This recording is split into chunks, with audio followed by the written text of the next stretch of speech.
Everything Elma Edvan needed was provided to him on a silver platter. After all, he's the heir to a noble family. But once he undergoes the divine blessing ceremony, the world he's known comes crumbling down. As memories of a past life rush back to Elma like a tidal wave, he realizes the world he's in is the game he used to play, Magic World. Without hesitation, Elma chooses his favorite trash class, Heavy Knight. But Papa Dearest, aka Count Isus, doesn't like that. He disowns his good-for-nothing son in favor of the Sword Saint Marie. Elma's left to fend for himself, but that's alright. The Heavy Knight is a strong class, and he's more than ready to prove that. And prove he does. Elma steadily increases his level as he utilizes his class's skills to defeat low-level and high-level mobs alike. After raising his adventurer rank from F to E, the Heavy Knight sets a new goal: become the ultimate human weapon. And he knows he must find the skill book Smoldering Fang of Madness to achieve this. Though there's a ban on selling or buying skill books, Elma finds what he needs in Shattered Grimoire Hall for the low price of 55 million gold. If the Heavy Knight wants to earn that much money, he'll need allies. And he doesn't need to look for long, as fate delivers one on his lap. After witnessing Luz Rubis being kicked out of her party, Elma immediately scouts her. That's because he knows the Jester has what he needs, the Great Fortune skill tree. With Luz's luck-boosting skills, their party of two earns items worth 34 million gold in their first ever dungeon dive. But as they're about to exit the dungeon, two wounded adventurers appear with a formidable enemy hot on their heels. It's the Dream Lord, aka the Dungeon Boss, in the form of an embryo and 3 tin knights. Elma tries to fight the high-level monsters so Luz can flee with the wounded, but they prove too powerful. As he's about to meet his end, the Jester returns to save him. Together, they face the Dream Lord, nabbing the victory thanks to Luz's courage and quick wit. As they return to the guild, the adventurers are promoted to D rank and given a 10 million reward for defeating the Angel's Toy Box dungeon boss. With the money they amassed, Elma buys the Smoldering Fang of Madness at Luz's insistence and immediately uses it. The Heavy Knight's triumph against the high-level dungeon boss reaches the ears of Count Isus. He storms the Adventurers Guild with Marie, suspecting Elma to have used the Edvan name to leverage himself among the staff. To prove his innocence and undeniable strength, the Heavy Knight accepts the Sword Saint's mock battle invitation. Their fight is fierce and ruthless, certainly not as one-sided as Count Isus thought it would be. When Elma pours his skill points into Smoldering Fang of Madness, his class's true potential awakens. He gains the skill Half-Dead Savage Dragon and successfully meets the conditions to activate it. With his wits and unparalleled abilities, Elma defeats the pompous Sword Saint in one fell swoop. The question now is whether his dear father can acknowledge just how strong his exiled son is. Silence engulfs the guild's lobby. Elma stands triumphant with an indignant Luz by his side. Count Isus kneels before his defeated heir, the Sword Saint Marie. "Have you finally acknowledged me, Count Isus?" The Heavy Knight's question hangs in the air, tormenting Isus's very soul. He peers at the son he exiled and sees he's waiting for an answer. And despite Isus's pride making it difficult to speak, he knows Elma deserves recognition. The Count begins by admitting the guild is clean. They didn't grant Elma leverage just because he's a former Edvan. From his mock battle with Marie, Isus has seen clearly that his exiled son possesses the skills that took down the Dream Lord. Having admitted defeat, the Count has nothing more to say or do apart from carrying the unconscious Sword Saint home. Elma stares wordlessly at the man he once called father. As he does, he can't help but remember why he used to respect the nobleman dearly. Count Isus taught his son not to mingle with the commoners or show them any emotions. Doing so will retain their dignity and protect their people and their land. Elma hears his father's words at a very young age. Right now, he doesn't accept or respect the Count. Isus is an emotionless, stubborn, unjust, and selfish man. But the nobleman's words left an impression on Elma. Before memories of his past life returned, Elma Edvan was set to protect their people and territory as the next Count. Those thoughts swirling in the Heavy Knight's mind motivate his next move. "Father, thank you for raising me." Elma's heartfelt words are met with silence. Count Isus continues to walk away, sparing not a single glance at the man his son has become. And to Luz, this is a great injustice. The Jester calls out to the Count, asking him to wait a moment. She demands he apologizes to Elma. Though the Count does no such thing, Luz succeeds in making him stop. She takes this as a chance to pour her heart out. Count Isus shouted at and assaulted Elma, but when he finds out he's wrong, he remains quiet and leaves. Though the Heavy Knight says there's no need for an apology, Luz can't help but be saddened by the situation. Isas is Elma's father. Sure, they cleared up their misunderstanding, but to leave wordlessly after Elma's sincere words of gratitude, isn't it sad to part ways like this? With one hand clutching the door handle, Isas calls the brat jester's attention. He remains stoic, gazing forward as he says, "I'll leave Elma in your care." The warmth and sincerity behind the nobleman's words leave the heavy knight and the jester stunned. This encounter may not be how Elma pictured he'd part ways with his father, but he cherishes it nonetheless. Elma and Luz leave the inn well rested the next day and decide to travel outside Rondalm City. Still, the heavy knight wonders if his companion is truly alright with this setup. She'll be leaving her hometown after all. That's not a problem for Luz. Dear father entrusted her with Elma, and she's determined to do her part. Though it still bothers the jester that Lord Isas never did apologize. But Elma knows the nobleman isn't in a position where he can freely voice apologies like that. At least he showed his concern in his own way. That's enough for Elma. Though the heavy knight admits he's surprised, his father left him in Luz's care. Perhaps that's Count Isas' way of acknowledging the jester. The D-rank adventurers soon arrive at their destination, La Colina. Elma's heard the stories, but seeing it for himself, he admits this town is massive. It's more obviously a city than Rondell, with its wide cobbled streets, elegant fountains, and intricate statues. High-level dungeons tend to appear around La Colina often. Because of that, many would-be adventurers come to this place hoping to gain fame and recognition. And that earned the town the moniker Adventurer's Sacred Land. But sure Luz, Rondalm still wins. Weird patriotism. Now that they've reached a level where they can no longer be called beginners, Elma would like to grind even more.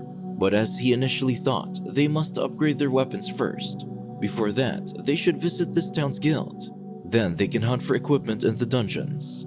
Since that's the plan, Luz needs to allocate her skill points so she won't lag too far behind.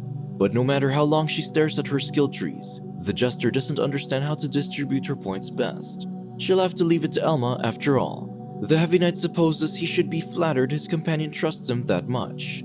So let's see, level 39 jester Luz Rubis. She's got 18 skill points remaining that can go to any or all 3 skill trees. Jester's builds include all-rounder, magic, speed, or critical. If Luz is aiming for an all-rounder or magic build, it'll be better to leave her great fortune as is until she has skill points to spare. But this jester is aiming for the top, so naturally she wants the strongest build. And that's the crit build, which means Luz should put 15 skill points into great fortune.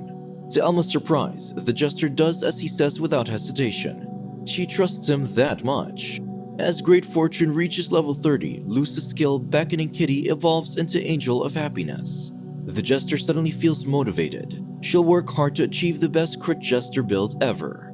In that case, Elma knows Luz will need a crucial skill book called Reaper Assassin. Considering Smoldering Fang of Madness is around 50 million gold, they'll need to prepare a digit further. Like 100 million? Is it that expensive? Then maybe Luz should just go for another build. But no can do. Elma's sure it'll cost a lot, but they're still a few steps away from getting it. They should have gathered around a couple 100 million when the time comes.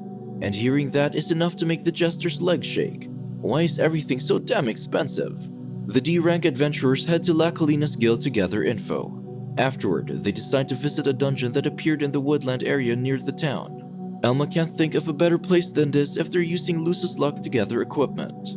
The entrance to the level 60 dungeon, 100-foot path road, beckons the adventurers. And for this dive, Elma and Luz will aim for black metal drops. As they enter the portal, they're warped into a dimly lit mineshaft. Luz is a bit worried they're under-leveled again. But Elma notes that recommended levels are nothing more than benchmarks, so it's fine. And the monsters they're after today, the Smiles, have a lower level than the dungeon's overall level. The black metal they drop is famous among intermediate adventurers for being easy to handle, relatively common, and high value. It's essential equipment for the D-rank adventurers. Hearing all that, Luz remembers something she's been wondering about. She's noticed how knowledgeable Elma is, whether it's about classes or dungeons. Why is that? Well, it can't be helped when everything's been drilled into Elma since he was a kid in the Edvan household. Luz is instantly sorry she brought it up. That mustn't be something the Heavy Knight wants to remember, but there's no need to worry about that. After all, it's thanks to Luz that Elma peacefully cut ties with the household.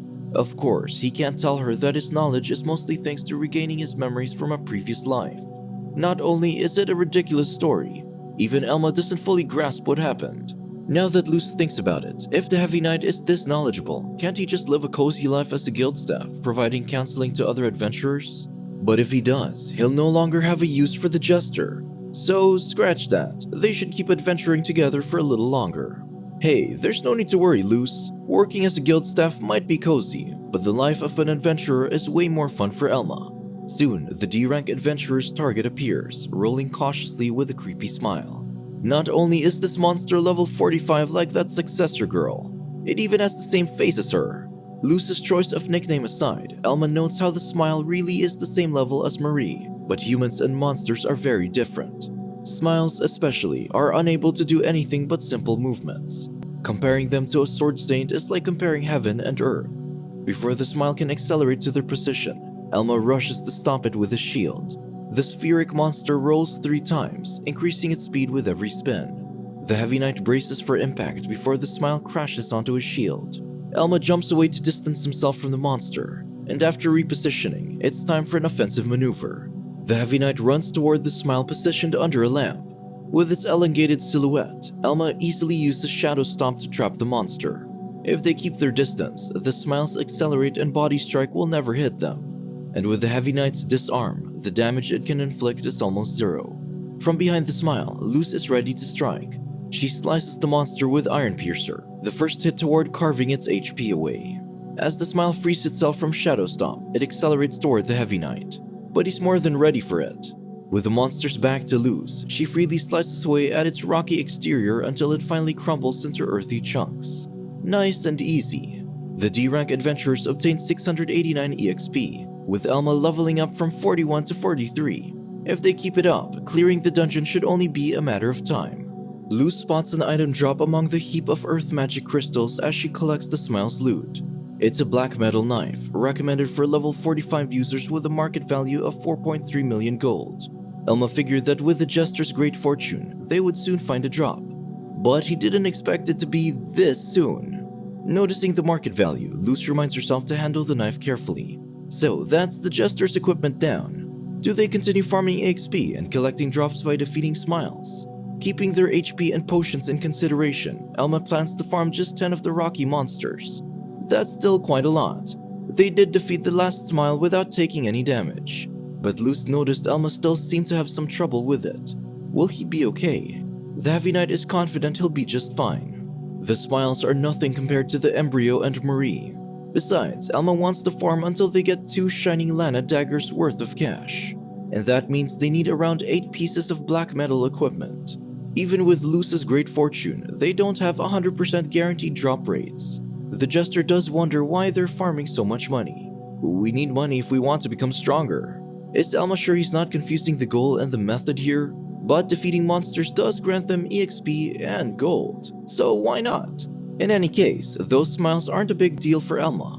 What he's more worried about is... Speak of the devil. A heap of smiles rolls toward the adventurers. They don't usually group up like this, so should they retreat for now? But since these monsters have acceleration, Elma knows facing them head-on is better. Besides, the Heavy Knight's been itching for an encounter like this. Now they can farm EXP and get drops that much quicker. Their top priority is decreasing the monsters' numbers with a swift attack. Elma narrows his eyes at the rocky creatures. He knows there's a reason why they've appeared in a group. As the Heavy Knight thinks that, he spots a frowning monster lagging behind its lackeys. It's the rare variations of the smiles called Gloom. Luck-affecting skills influence not just drop rates, but even the chance of rare monster spawns. So, the appearance of the Gloom is undoubtedly due to Luce's great fortune. Elma turns to his companion, noting how this is all thanks to her. So, this flock spawning was Luce's fault. Wait, the Heavy Knight doesn't mean it like that. This encounter is a good thing. As the rocky monsters ominously roll toward the adventurers, Elma instructs Luce to attack the gloomy-faced creatures while he distracts the others. The Gloom acts as the leader, so it's important to eliminate it first. One of the smiles accelerates toward Elma, but he jumps away before parrying its attack, sending it flying to the right shaft wall. The Gloom approaches, albeit slower than its underlings. Elma instructs Luce to go up while he crouches, his shield ready. The rare mob collides with the Heavy Knight's shield, and with Shield Bash, it's sent flying toward the ceiling. Luz pulls back her black metal knife before striking the gloom head-on with dice thrust. And it's a critical hit. As Elma shields himself from the gloom's falling debris, he levels up to 45. But the fight isn't over yet. Luz warns the Heavy Knight to be careful as the two remaining smiles approach him. They accelerate simultaneously, leaving no room for Elma to evade their attack, but he never meant to run. Still crouching, the Heavy Knight uses parry, effectively diverting the smiles' attack toward each other. Here's the thing with these ever-smiling, rocky monsters. With their leader, the Gloom, defeated, no one can give them orders, and they become as aimless as pinballs. Staggered, the smiles can't do anything to fend off the Heavy Knight and the Jester's attacks. As the monsters crumble, Elma spots one more behind him. It tries to flee, but he won't let it go. The Heavy Knight used a Shadow Stomp to detain the smile, and with Luz's decisive dice thrust, the monster disintegrates. The D-rank adventurers rejoice in their victory as they receive EXP. That fight was a breeze. Elma saved up some energy because he thought he'd need to use half-dead Savage Dragon. But as it turns out, there's no need for that. From the heap of smiles defeated, 3 items drop. A black metal hammer valued at 4.6 million gold, a black metal ingot worth 4 million gold, and a black metal sword valued at 4.5 million gold. Now that Luz and Elma have new weapons, they've completed the bare minimum of this dungeon dive. They even match. Black metal is strong and easy to find. Now all that's left is to see if the Gloom dropped an item. And there it is, a gem-like object resembling a magic stone. But appearance is all they have in common. This item is a rune. It can be fitted into a weapon to increase its performance. Generally, a weapon can only sport one rune, and a blacksmith must transmute it properly. This specific rune, the Rune of Destruction, can increase a weapon's attack power by 30%. And because of that, it's valued at 20 million gold. Yup, that huge marble costs that much. Elma never thought they'd encounter a rune at the range level. And with how much it's worth, Luz can't help but be paranoid they'll lose it. They better toss it in a magic bag ASAP. So far, the D-rank adventurer's dungeon dive has earned them 41.5 million gold in item drops alone. Luz is surprised at herself for not being surprised. She's slowly getting used to how much money they're amassing from adventuring. Elma and Luz head deeper into the 100-foot path road. They have 6 more smiles to defeat, and the Heavy Knight would like to quickly wrap up this dungeon dive since they've got items and leveled up considerably. Though, if he's aiming for the ideal equipment, the black metal they have falls short. Black metal weapons are the bare minimum for Elma and Luz's levels. And in case they encounter the Reaper Assassin skill book, they must also keep grinding money. While the Heavy Knight is deep in thought, something sinister lurks in the darkness, watching and waiting. Luz leisurely hums as they hunt for smiles in the mine shaft. But something makes Elma stop. Before he can say why, Luz hears it. What is that noise? Is it a giant smile? Elma knows there's no such thing, and it can't be the Dream Lord either. Since this dungeon appeared, there haven't been any bounties or sightings of the boss. The noise also couldn't be from an incident where money-driven adventurers became trapped here. Then what could it be? That's when it hits Elma. It must be a mithril golem. There's no mistaking it.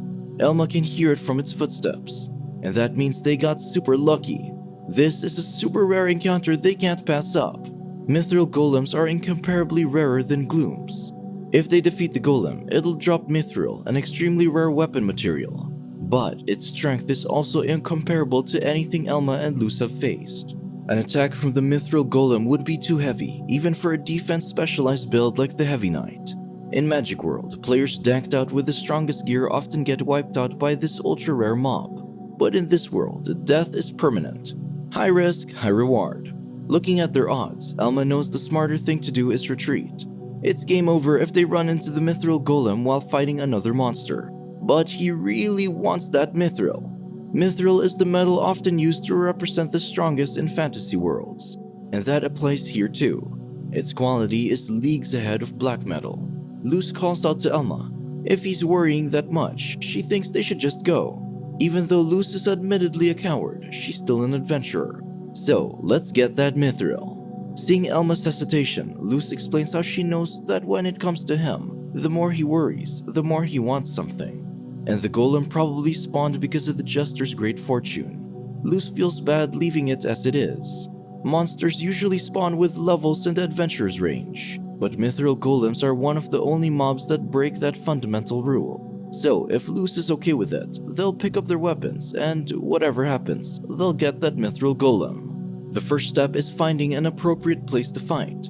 The adventurers head to a narrow section of the mineshaft.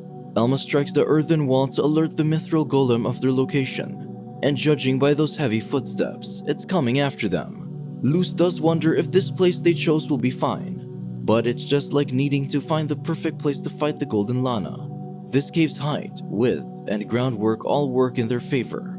The mithril golem should have difficulty moving in a place like this. While waiting for their target, Elma briefs Luz on what they're up against. The golem should be level 55 with 78 attack and 66 defense. To top it off, it also has automatic HP regeneration. The more Luz hears about this monster, the scarier it gets.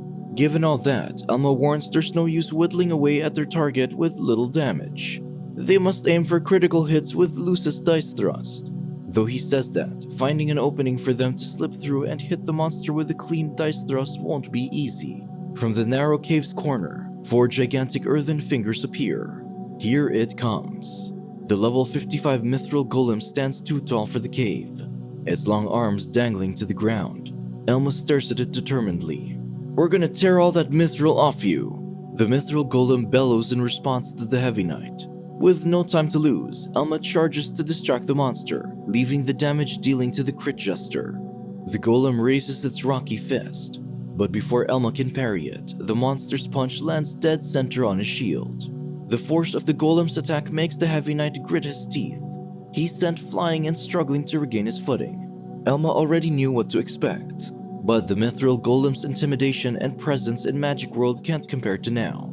Elma wanted to hit the target with disarm if possible. It's apparent now that it won't be easy. At least, the heavy knight has accomplished his goal as the distraction. Luz successfully positions herself behind the golem, but as she's charging full force toward the target, it bellows and sweeps its side to fend off the attacker. The jester lands on her bum. This golem's intimidation tactic is unlike anything she's experienced. Elma motivates his companion as he swiftly approaches their target. The golem's destructive power is phenomenal, but it can't fight them properly in this narrow cave. As if trying to prove the heavy knight wrong, the mithril golem punishes him with an earthen punch, but this time Elma's prepared. He parries the attack, forcing the monster's arm to burrow into the cave's wall. With the golem's movement slightly hindered, the heavy knight charges forward. Still, the target's other arm can swat him away like a pesky fly. Elma holds up a shield and activates Shield Bash. This skill is a contest between 2 opponents based on defense plus attack divided by 2. The one with the smaller number gets pushed away. Though Elma loses by all stats, using Shield Bash like this is effective emergency evasion. Now, he's created a sizable distance between him and the target. The force of meeting the heavy knight's skill borrows the golem's remaining arm to the ground. Let's see what good it can do with 2 limbs held in place. Luz doesn't miss a beat, jumping with all her might to strike the mithril golem with a critical dice thrust. The monster's HP goes down by 61 points, but it won't be held down any longer. The rocky wall and floor crumbles as the golem frees its hands. Before it can attack, the jester jumps backward, placing ample distance between her and the target. Luz smiles triumphantly. Only one more hit and the mithril golem's done for. Despite its weight, the rock formation creature swiftly raises its earthen palm to crush the jester. Luz freezes, but Elma's already on the case. He uses Shadow Stomp to restrain the mithril golem, standing his ground as solidly as possible to keep the monster from escaping. The golem proves relentless as its movements force the heavy knight to drive his sword to the ground for balance. Elma managed to stop their target completely, but having its attention solely focused on him is troublesome. Out of the frying pan and into the fire, huh? The mithril golem's massive fingers reach for the heavy knight, only to slam into his shield. Now is Elma's chance.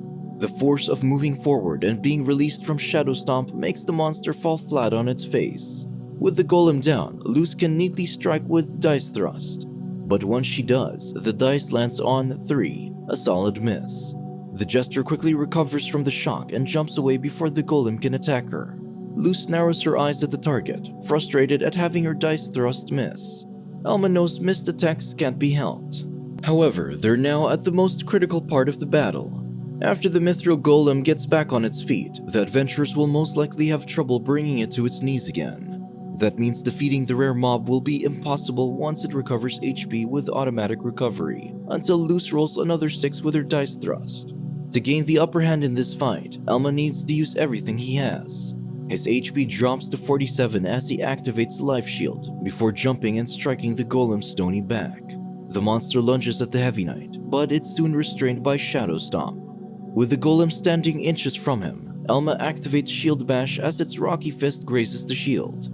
The force of the collision blows dust over the Heavy Knight, but once it dissipates, he's a fair distance away from the golem, still trapped by a Shadow Stomp. The rare mob threatens to fall face down again, making Elma brace for impact as he signals Luz to attack. She strikes with Dice Thrust and rolls 4. Why did it have to fail twice in a row now that they're in a dangerous situation like this? Elma instructs Luz to keep at it.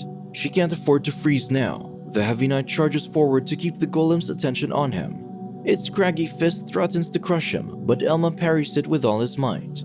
The Heavy Knight grits his teeth. This mithril golem undeniably has monstrous strength.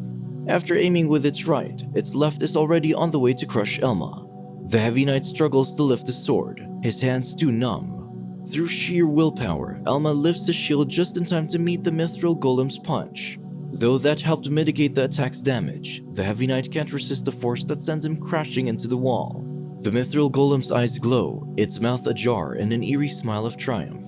Just one more punch with its right fist and this pesky armored meatman is done for. Elma prepares himself for the inevitable. He knows he can't dodge this attack, but the pain he's waiting for doesn't come. Instead, the mithril golem's face cracks.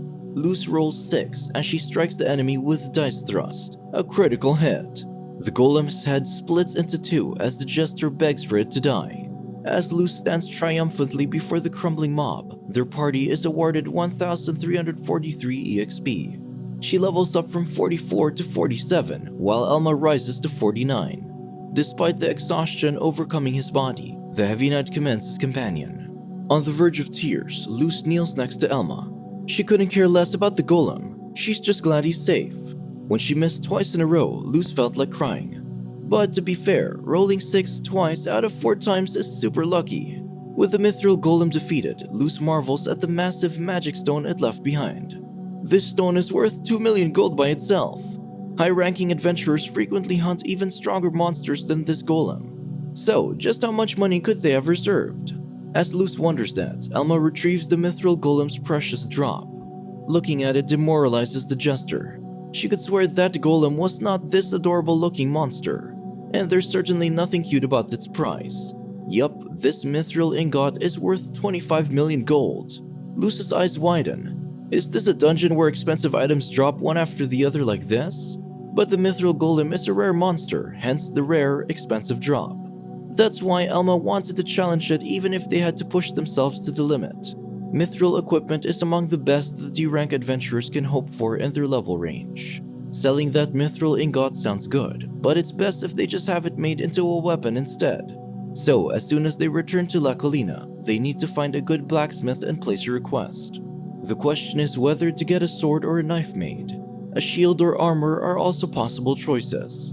But if Elma considers everything, the knife is the best choice here. By giving that to Luz, their party combat abilities would become streamlined. After all, the jester can dispatch opponents with high-speed movements. Besides, Elma owes Luz a lot, so this decision will balance things between them. Before moving along, the Heavy Knight reviews their spoils. Summing up the worth of the item drops and magic stone, they have about 68.5 million gold in the bag. With this, their party has surpassed their gains from the Angel's Toy Box dungeon. At this rate, gathering enough money for Luz's Repair Assassin skill book won't be too difficult. Now that they're done here, the adventurers can return to the town. Luz does hope they won't encounter any troublesome monsters on their way out of this dungeon. But Elma thinks there's no need to worry. Defeating the mithril golem means no enemies in the 100-foot path road, aka the centipede pit, can trouble them. If Elma had to guess, he'd say that golem is more troublesome than the Dream Lord. With their victory against the rare mob, their levels went up, and that means it might be easy for them to win against the Dream Lord. As the adventurers walk a few more paces, the Heavy Knight hatches a plan.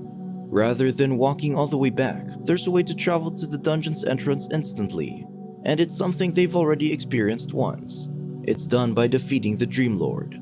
The Jester sports a face full of terror. Will they be okay if they try winning against the dungeon boss? Elma alleviates his companion's fear by pointing out how the Dream Lord of the Centipede Pit has a low movement speed. It's not that strong of a monster if they know its patterns. The Heavy Knight suggests this plan because their party's surprisingly fine after defeating the Mithril Golem. He thought they'd be more spent than this. Though they still have healing potions, taking damage then healing strains the body and the mind. If Elma were cornered to the point that he had to activate half-dead Savage Dragon, he'd have suggested they retreat. But currently, they have no reason to pull back from the Dream Lord of this dungeon. After reaching a decision, Luce wants to know what kind of monster the Dream Lord is. As the dungeon's name suggests, the Centipede Pit's boss is a rock centipede. The color drains from the Jester's face. Should they hold off on challenging the Dream Lord after all? Luce violently shakes her head as if trying to fend off her fear. Everything's fine. At this point, she should be capable of handling a somewhat large insect. If you say so. The adventurers soon arrive at a spacious cavern with enormous, intricately designed double doors. Before they enter the Dream Lord's chamber, Luce places all her skill points into the Fool's Acrobatics. After investing 18 points into that skill tree, the skills she'll receive will be important for her Jester class, regardless of the build she's aiming for. As Alma said, Luce receives a skill called Stunt Barrage. She should get the gist of it from the skill's description. But Elma suggests trying it once before they confront the dungeon boss. He instructs Luce to focus on imbuing mana into her momentum after kicking off the ground. That will help maintain the speed of her rotation. Grasping the Heavy Knight's instructions, Luce goes down on one knee, holding her knife in her right hand. She stands after trying her new skill and notes how she appears to have a moment of weakness after the attack ends. But Elma believes Luce just needs to familiarize herself so she can choose the best time to use it. The rock centipede has a weakness that allows Jesters to use their stunt barrage without fear of a counterattack. If they exploit that weakness, they can take down the boss. And frankly, at their current level, Elma believes there's no way they'll lose. Meanwhile, beyond the intricate double doors, the Dream Lord awaits. Which foolish adventurers will become its next prey? The rock centipede is a Dream Lord with an overwhelming amount of HP, high attack and defense, and exceptional agility. Its majestic, massive body can attack at both close and long range. Outside its chamber, the adventurers daring to challenge it stand with determination etched on their faces. This is the first time Luce has entered the deepest part of a dungeon. At the time with the embryo, it was a wandering lord, a Dream Lord that escaped its chamber. Even if their prospects of defeating the rock centipede are high, they shouldn't let their guard down. It's still a dungeon boss. Elma pushes the double doors wide open.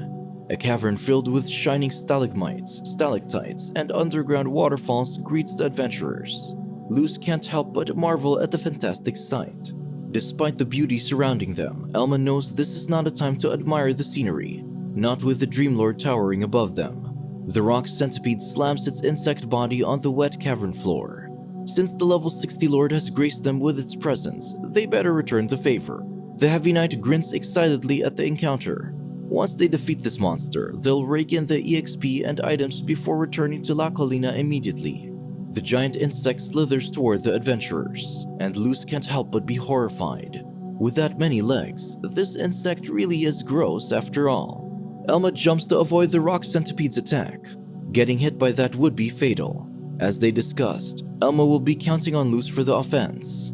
The Heavy Knight readies his shield before the Jester jumps aboard. Activating Shield Bash sends Luce flying high enough to land smoothly atop the insect Dream Lord's back. The rock centipede's greatest weakness is that its attacks are rendered useless once you're on top of it. Elma catches the monster's attention. Doing so should buy them some time. While the rock centipede's distracted by the Heavy Knight, Luce kicks off its back before activating Stunt Barrage. The Jester spins rapidly, creating 3 full loops of pure damage on the insect's exoskeleton. Aggravated, the rock centipede screams before preparing for a counterattack. 3 magic circles appear above its head, shooting out massive chunks of rocks at the Heavy Knight. Elma shields himself from the debris, calling Luce to end things. One more hit from the Jester's acrobatic steps, and it's done.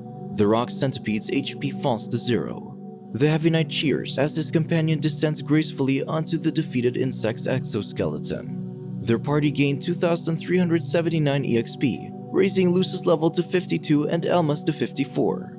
Maybe it's thanks to their method of defeating the Dream Lord, but Luz thinks the Mithril Golem is stronger. Still, Elma reminds her to get down ASAP unless she wants to risk an accident. Before Luz can disembark, scorching hot smoke shoots out of the rock centipede's corpse. Elma bewilderedly stares up at his companion. Is the centipede's massive body producing heat while disappearing? But in the game, monsters never showed signs of giving off heat as they disappeared. That's when it hits the Heavy Knight.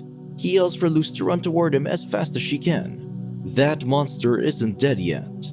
A monster that's supposed to have been defeated starts releasing damaging vapor. This phenomenon exists in Magic World too. However, there should be no way for that to happen right now. As a strong blow of vapor sends Luz flying off the rock centipede's exoskeleton, Elma arrives to catch her. Cracks begin to form on the legs of the massive monster before them. If Elma's hunch is right, they will witness a Dream Lord undergo monster evolution. After peacefully cutting ties with the Edvan household, Elma can travel the world as a Heavy Knight with his reliable and cherished companion Luz. They head to La Colina, the adventurer's sacred land, and go on their second dungeon dive. Things go smoothly, what with their party amassing more than 60 million gold after defeating Smiles and a Mithril Golem. Having leveled up considerably, Elma believes they have what it takes to defeat this dungeon's boss. And he's right, but the rock centipede's corpse suddenly shoots out scorching hot vapor. Fate seems hell-bent on punishing the adventurers for being overconfident. Whatever happens, the Heavy Knight and the Jester must work together to see this fight through.